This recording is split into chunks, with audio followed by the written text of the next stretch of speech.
فقوله كن سلفيا أي كن ملازما للطريق الذي كان عليه سلفك الصالح الصحابة ومن اتبعهم بإحسان.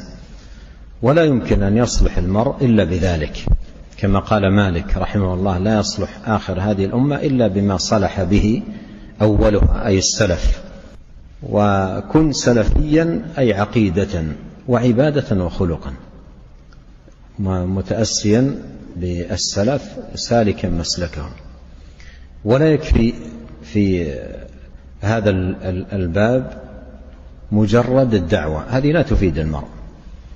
يعني لو قال عن نفسي إنه سلفي ولكنه لا يعمل بعمل السلف ولا يسلك مسالك السلف، لا يفيده ذلك ولا ينفعه، بل لا بد من العمل. وأما مجرد الاكتفاء باللقب هذا ما يفيد.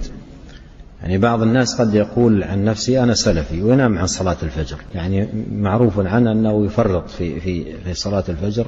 والصلاة سبحان الله محك يومي، يعرف المرء نفسه ويعرف أيضا الآخرين.